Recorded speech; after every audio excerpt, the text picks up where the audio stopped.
they kept moving the goalposts out of when I kept asking, when's it going to go away? I've stopped taking the medications. When am I going to, my genitals going to go back to normal? I obviously want to live my life and have them back. I've stopped taking them. They kept saying, oh, maybe it would take a few weeks, you know, it would definitely come back. Then it said, or then they changed it to maybe a few months. Then they changed it to, oh, well, some people, it might even take, you know, years or a year or something, which just became ridiculous, changing the goalposts. And then they started covering up and saying, it's not real.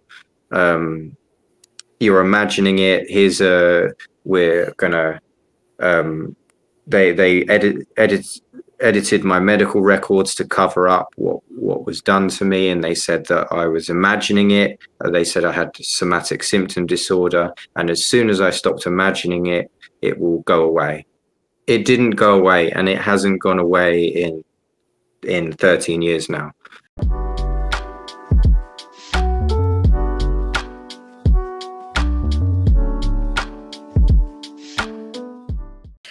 All right. Hey, what is going on, guys? This is Mark Millick here with the Moral Medicine YouTube channel. So today we're going to be interviewing with Daryl. Daryl is a PSSD patient that's had PSSD for about 13 years now. So he's here to tell a story, and we really appreciate him coming on. So Daryl, thanks so much for joining us, man. Thanks, Mark. Thanks for letting me share what has happened. Yeah, absolutely, man. We really appreciate you coming on and doing this. I know it's not easy. Daryl, you mind kind of giving the audience a little rundown on kind of what your life was like before you got PSSD? Yeah, I was very active. I love socializing with people. I had romantic interest and very sexual interest, life interest, strong motivations, very enthusiastic. I love exercise. I love life. And I was looking forward to starting my life after having spent most of my childhood in hospitals and not in school. So I was really looking forward to starting my life.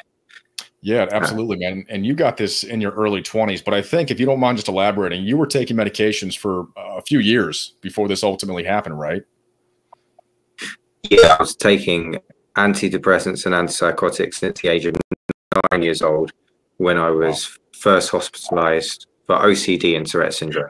And then when I was about 19, I also had pregabalin was added by the psychiatrist as well for anxiety, because I was struggling to cope with being out of hospitals, and I was job hunting, and it wasn't going as successfully as I liked. So I was then on three different medications prescribed by the psychiatrist, and I didn't realize also, actually, I was very sleepy a lot of the time, and I was groggy in the mornings, and I beat myself up about that, which didn't, it didn't help when I was, it really didn't help when I was trying to get on with things. I didn't realize, because I was on all those medications, that was what was making me groggy and struggling to get going in the mornings. It wasn't just me being just completely lazy and useless and anxious. Yeah, absolutely. So what are the symptoms that you have, though, while you were taking the medication? Anything noticeable? When I first went on them, it took down my cognitive abilities a bit. I remember being able to read books before then and read out loud and focus on what I was reading at the same time, understanding what I was reading while I was reading out loud. And I remember as soon as I went on those medications, I struggled with that from then on. I could read out loud still, but I couldn't understand what I was reading at the same time anymore. So it definitely took my cognitive functioning down a bunch, made me tired, emotionally unstable, very emotionally unstable, and a bit wobbly and uncoordinated. I was constantly hungry. Lots of not nice things that kind of my body kind of adapted to those medications, and it wasn't as pronounced as it was in the beginning. Those effects, anyway. Yeah, absolutely, man. So what made you decide to come off them then? My genital function had stopped working, and I was a very young age looking forward to starting my life, not losing my sexual functioning, not losing my erections had stopped working, and that was the main thing that just scared the life out of me. That I obviously didn't want to live a life like that. I was looking forward to starting my life out of hospitals, in the world, looking forward to living life is what I was doing. Right. And it was affecting my my drive, my made me numb in all sorts of ways. Yeah, absolutely. So did you come off all 3 medications at one time, or did you taper off, or what was the process with that? The psychiatrist said this happens to everyone here. Don't worry, it's the medications we give them to it. This sexual dysfunction and stuff, it happens to everyone here that we prescribe to, which I was shocked to hear for the first time. I really thought, well, it's disgusting. Everyone here has disabilities. You're doing this to people. You never told me about this. This is wrong. So these are vulnerable people who've committed no crime. So I came off of them because there's no way I was going to keep taking something at that age that was doing that to my genital. For sure. No way. Definitely. Yeah. So when you came off, did things get better? Did they improve? Did they get worse? Did they stabilize? What happened? It didn't go away, and it hasn't gone away in 13 years now. Nothing changed. No amount of diet, exercise, nothing. I went through withdrawals, which they also didn't tell me about, which is extremely intense and horrible. It made me very ill. I didn't know what was happening to me. I just gritted my teeth and got through it because I thought, I want to live that life that I've always wanted to live, a normal life, well, as normal as can be. I don't particularly care too much about living with OCD and Tourette syndrome. It's part of my deal. I can live with that, but I wanted to live a normal life regardless of that. And that just, I wasn't willing to live without without my sexuality, my brain, my body, my life. Right. And it's been 13 years. You're in your early 30s now, from my understanding. Has anything improved? And I guess the other question too, to start with, is what are your current symptoms, and did they improve? Has anything improved? No, nothing changed. Nothing improved. Only the digestive pains, problems it was causing. Some of those on withdrawal, especially, I think I became particularly allergic to loads of different foods. I didn't know what to eat. I didn't eat a lot of the time because I was thinking, because it's had such violent reactions. So I stopped. But that's improved over the years. That's the only part that has improved. Everything else has stayed the same, or worse later on, after taking painkillers a couple of years ago. Yeah. Have you been to any other clinicians or doctors about this, and have they believed you? The psychiatrist at the time admitted, as I mentioned, that everyone who they see at the mental health outpatient that they treat, all their patients have it from the medications. So they believed me then, but then they kept moving the goalposts out of when I kept asking, when's it going to go away? I've stopped taking the medications. When am my genitals going to go back to normal? I obviously want to live my life and have them back. I've stopped taking them. They kept saying, oh, maybe it would take a few weeks, it would definitely come back. Then it said, then they changed it to maybe a few months. Then they changed it to, oh, well, some people it might even take, years or a year or something, which just became ridiculous, changing the goalposts. And then they started covering up and saying, it's not real. You're imagining it. We're gonna they edited my medical records to cover up what was done to me, and they said that I was imagining it. They said I had somatic symptom disorder, and as soon as I stopped imagining it, it will go away. And that was obviously not based in reality. and it didn't help me understand what was happening to me, what they'd done to me, what these medications and drug companies had done to me at all. Didn't help at all. That's unbelievable. And then, so yeah, go ahead. Sorry. Later on, I did see a uroneurologist, okay, and a consultant neuroneurologist at UCLH hospital, and there was also an assistant there who was with him that she was an expert in female genital mutilation, and they told me straight away, there's loads of people that are coming to us with this. Don't worry, we know what's happening. Loads of people. You'll be surprised how many people are coming to us with this from those medication. And that was the first honest discussion I'd had with any medical professions about it. That's horrifying. So she's saying that there's a lot of people coming to them. Yeah. Go ahead. Yeah. I was also surprised in some way, because they obviously were saying, oh, no, they said, they made me feel like I was on my own, that this hasn't happened to anyone else. They're not. But that was obviously, at that moment, I realized that that was not true. I was not alone having been done this to. That had to be a moment of relief for you, at least temporarily, if I had to guess, right? I mean, just to have a doctor validate you.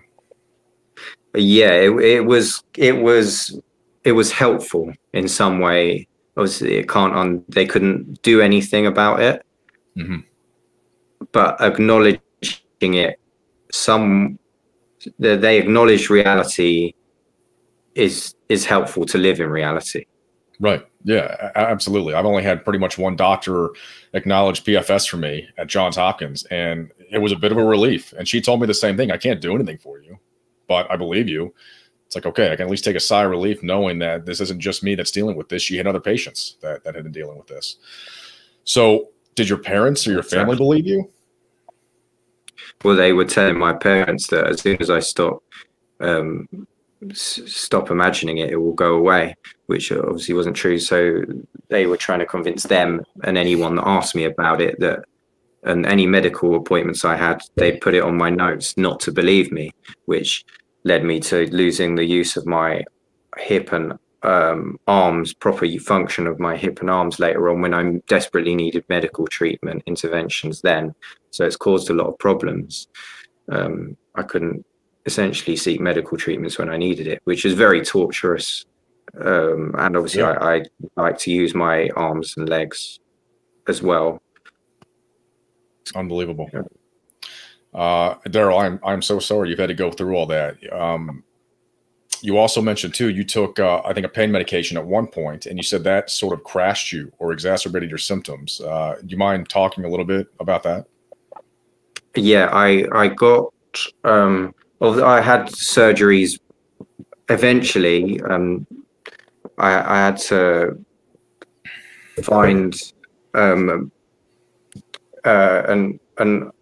specialists with what the nerve damage and hip problem that I had by ourselves privately. We had to fight. Eventually, we found out someone who could diagnose what was going on, because I couldn't get medical treatments taken seriously by just going to the doctors or wherever. So I eventually found what was going on, and I went through. The surgeries got to me too late. It didn't, all the surgeries I had failed. I took about 5 years trying to rehab for that, for my hip and my arm. And I was in a bad way. And I couldn't look after myself there and then. So I relied on others, and I got cajoled into taking a painkiller, which was similar to pregabalin that was on gabapentin. And obviously my biggest fear, I'm not taking anything that's going to make the damaged medication injuries to my genitals worse, the post-SSRI sexual dysfunction. And the doctor promised that. He said, I promise you that won't happen, that's impossible. And friends and family said the same. It's not the mental health medications you were on that caused it, like the SSRIs. That's why it's called post-SSRI sexual dysfunction. Right.